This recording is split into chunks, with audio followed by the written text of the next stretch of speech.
Donald Trump a annoncé des tarifs allant jusqu'à 55% sur tous les produits en provenance de Chine, proclamant ainsi un nouveau chapitre dans la guerre commerciale. Mais Pékin n'a pas répondu par la colère ni par des menaces. Il s'est simplement levé de la table, a annulé les négociations et a commencé à déplacer ses pièces. Depuis lors, Wall Street chancelle, le G7 se fracture et les alliés historiques des États-Unis, y compris le Canada, l'Europe et le Japon, sont au bord d'un effondrement diplomatique. Tandis que Trump punit ses partenaires avec des tarifs records, la Chine exécute une manœuvre silencieuse qui pourrait changer l'ordre économique mondial pour toujours. Et personne à Washington ne semble avoir de plan B. Quelques heures plus tard, loin de ce podium doré, Scott Bessent, l'un des conseillers commerciaux envoyés pour vendre l'accord, reçoit un appel direct d'un haut fonctionnaire chinois. Washington n'a pas compris la partie, il n'y a pas d'accord. Cette phrase traverse les câbles de fibre optique et déclenche des alarmes dans l'aile ouest. Sans caméra, sans discours, la Maison-Blanche décide de reporter la réunion clé et de différer la hausse des tarifs.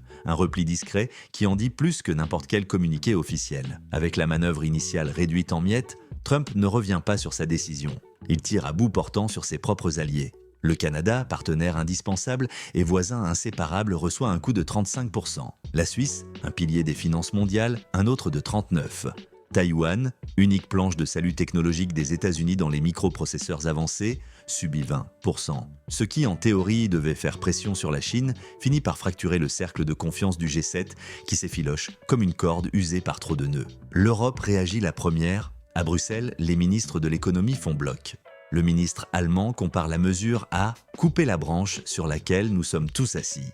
Les bureaux de Paris et Rome bouillonnent. Une réduction de 15% de leurs exportations agricoles signifie des usines à l'arrêt, des récoltes bloquées et des milliers de chauffeurs routiers au ralenti. Pendant ce temps, à Ottawa, la ministre du Commerce travaille sur ses tableaux Excel jusqu'à 3 heures du matin. Les envois de bois, de produits laitiers et de pièces automobiles deviennent subitement impossibles. Tout cela à cause d'une suspicion, jamais prouvée, que du fentanyl canadien traverse la frontière cachée sous des couvertures thermiques. Un prétexte que personne ne croit, mais que tous paient. Dans les rues enneigées de Thunder Bay, Tom Ridgway, et troisième génération de Sieur, n'entend plus le grincement de sa scierie.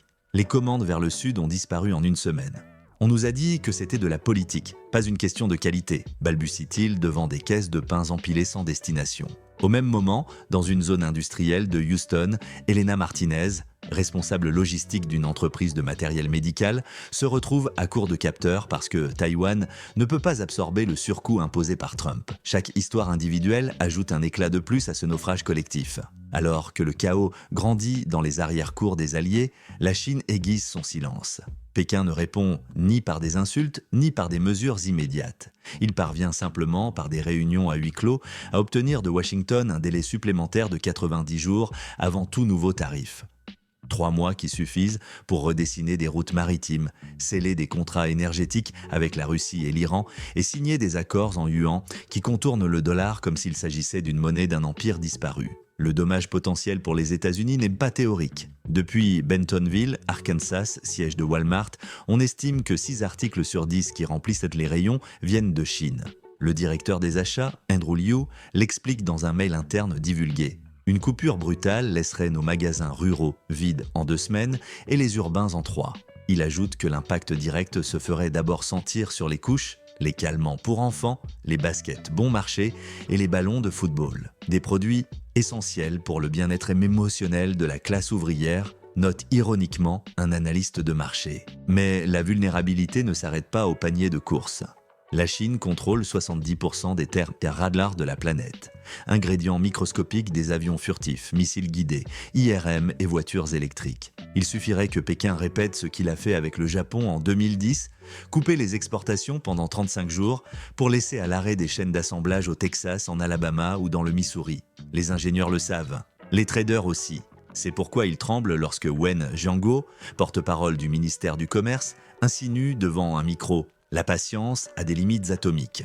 Si la menace minérale est une épée, la vente d'obligations du Trésor est un obus silencieux. En 2024, la Chine a liquidé plus de 100 milliards de dollars de dettes américaines. Chaque lot vendu force la Réserve fédérale à intervenir en achetant sa propre dette et en drainant la liquidité. En juin 2025, cette manœuvre fait transpirer Wall Street à grosses gouttes.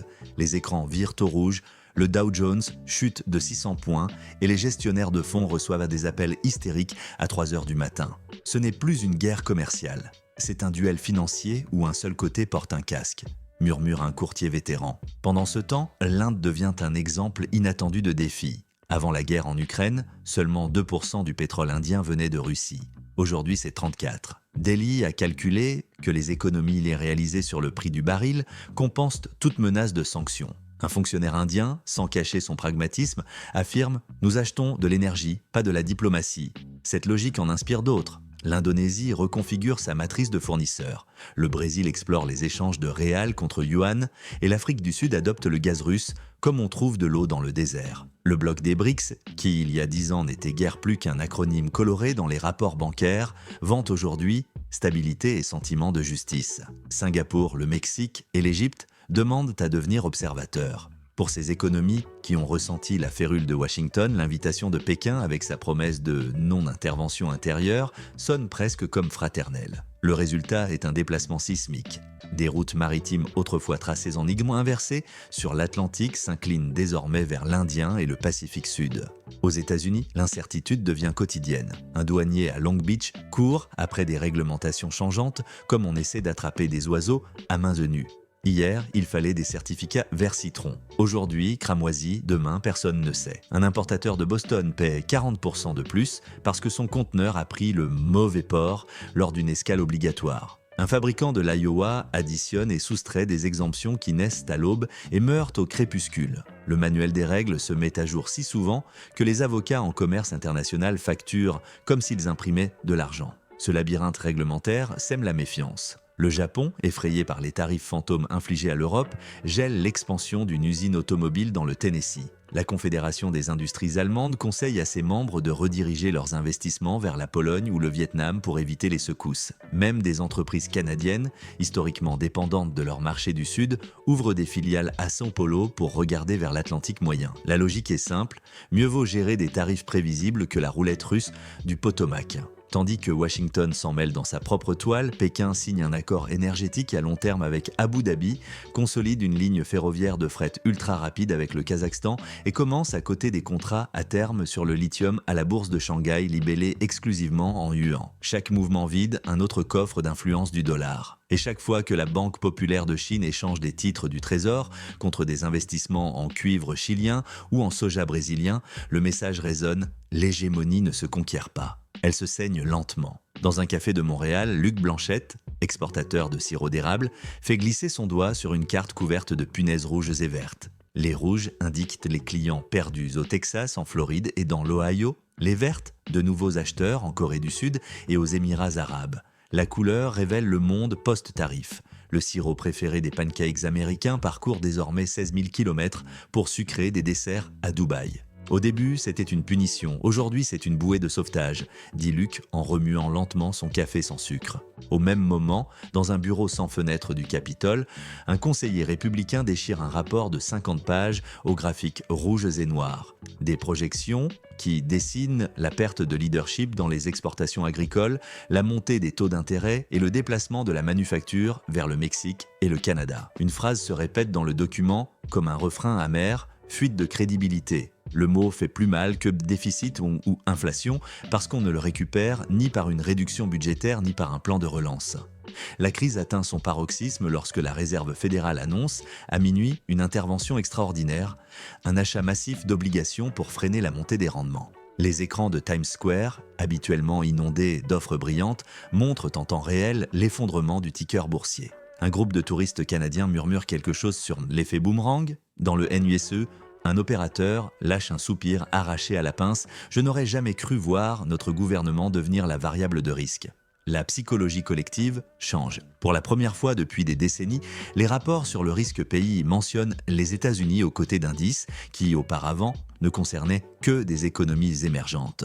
Les agences de notation ne dégradent pas encore la note, du moins pas pour l'instant, mais elles avertissent d'une volatilité politique et d'une prévisibilité réglementaire compromise.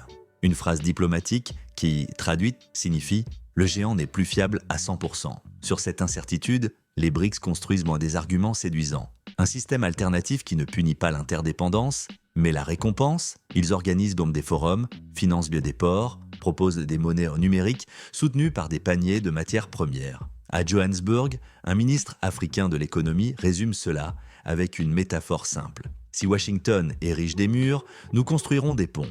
Et dans les couloirs de Harvard, certains professeurs commencent à l'appeler le siècle du Sud. Sur la côte atlantique canadienne, l'entreprise de gaz naturel liquéfié LNG Canada inaugure une nouvelle chaîne de liquéfaction. La cérémonie est sobre, presque discrète, mais chaque flamme bleue qui jaillit des tours indique une réalité irréversible. Le voisin du Nord vend de l'énergie au Pacifique sans passer par les raffineries américaines. Depuis la tribune, un cadre japonais sourit. Il a sécurisé des réserves pour 20 ans sans subir la volatilité de la Maison-Blanche. Aux États-Unis, le coût de la vie augmente au quotidien. Le cuivre, le césium et le gallium nécessaires pour les panneaux solaires et les batteries voient leur prix grimper car ils dépendent de chaînes contrôlées par la Chine. Le Congrès débat de subventions d'urgence pour les agriculteurs incapables de vendre du soja aux géants asiatiques. Walmart réduit ses horaires d'ouverture de 24 à 16 heures dans les zones rurales où les rayons vides rendent inutile l'éclairage nocturne. Au Kansas, une mère se filme sur TikTok en montrant l'étiquette d'une boîte de céréales. Le prix a doublé en 9 mois. Elle ne cherche pas des likes, mais des réponses. La tension finale arrive lorsque le bureau du représentant au commerce publie un règlement de 1000 pages avec de nouvelles catégories d'exemptions. Un avocat en douane décrit la scène. C'est comme lâcher un dictionnaire en latin sur un marché de rue. Personne ne comprend les signes. Les entreprises, épuisées, s'en vont. Certaines déplacent leurs centres logistiques à Montréal, d'autres répartissent la production entre Guadalajara et Cracovie. Cet exode n'est pas idéologique, il est administratif. Le dernier chapitre de cette saga s'écrit au ralenti. Les États-Unis conservent leur porte-avions, leur Silicon Valley et leur influence culturelle, mais le climat commercial sent le brûler. La méfiance s'insinue comme une humidité. Elle tache les contrats, corrode les alliances, refroidit les investissements. Personne ne célèbre un effondrement aussi lent. Tous craignent d'être pris sous les décombres. Dans les dernières heures de cette chronologie tumultueuse, tandis que les marchés virent au rouge et que les gros titres résonnent comme un tambour de guerre, le bilan réel ne se mesure plus en points du Dow Jones, ni en pourcentage tarifaire, mais en confiance brisée. Les États-Unis, ancien arbitre du commerce mondial, se réveillant dans un monde qui a appris à fonctionner sans Washington. De nouvelles routes, de nouvelles devises et des alliances qui esquivent bien sa boussole. La Chine, avec la précision d'un horloger, démontre que la patience est une arme. Sans tirer un coup, elle a choisi le moment exact pour vendre des obligations, rationner les terres rares et retarder les conteneurs, laissant l'économie américaine à bout de souffle comme un coureur montant une montagne sans s'acclimater. Pékin n'a pas eu besoin de grandiloquence. Il a suffi d'écouter l'écho des pas de son rival. Le Canada, l'Europe et le Japon ont commencé la crise avec diplomatie et ont fini par concevoir des plans qui les éloignent de la Maison-Blanche. De l'autre côté du Pacifique, les BRICS ont échangé les forums contre des corridors logistiques. Pipelines, ports et trains qui redessinent des frontières invisibles. Cette infrastructure, soudée par des accords en yuan et roupies, prouve que la mondialisation ne s'est pas arrêtée. Elle a simplement changé de direction. Aux États-Unis, les fractures sont domestiques et silencieuses. Une ferme de l'Iowa laboure moins de terre car elle n'a plus d'acheteurs chinois. Un supermarché du Kansas remplace des rayons vides par des cartons imprimés. Un étudiant de Caroline du Nord reporte son master à cause de la hausse des taux d'intérêt. Des fissures que les satellites statistiques ne détectent pas mais qui, ensemble, forment le premier signe d'un séisme politique. Il n'y a pas de victoire absolue pour personne. La Chine hérite de partenaires et d'attentes, le Canada gagne en marché et en responsabilité. Les BRICS élargissent leur influence et leurs charges. Ce qui change, c'est l'architecture morale du commerce. La force brute des tarifs douaniers peut abattre des murs, mais aussi des poutres maîtresses. Et quand les poutres cèdent, la maison ne sert plus de refuge. Le dollar continuera à circuler et les écrans reverdiront, oui, mais quelque chose a bougé dans les plaques de confiance mondiale. Comme le craquement de la glace avant la fonte, le monde a entendu un son irrévocable. Désormais, chaque nation, y compris les États-Unis, calcule des routes alternatives avant de prendre le large. Voilà l'héritage de l'erreur stratégique. Avoir appris à la planète à vivre sans le phare qu'elle croyait indispensable. Les leçons voyagent du plus vite que les bateaux. Un conteneur bloqué à Long Beach fait fluctuer les prix à Lagos. Un tweet présidentiel secoue la monnaie de Séoul. Un vote à Bruxelles redirige un pétrolier vers l'océan Indien. Le plateau est planétaire et chaque case vibre en même temps. Le prochain mouvement, avertissent les économistes, se décidera dans l'esprit des consommateurs. Ils choisiront, avec leur panier, quel modèle du monde financer. Si cette perspective vous a révélé quelque chose que vous ne saviez pas, soutenez la chaîne avec un j'aime et abonnez-vous pour continuer à dévoiler les courants invisibles de l'économie globale.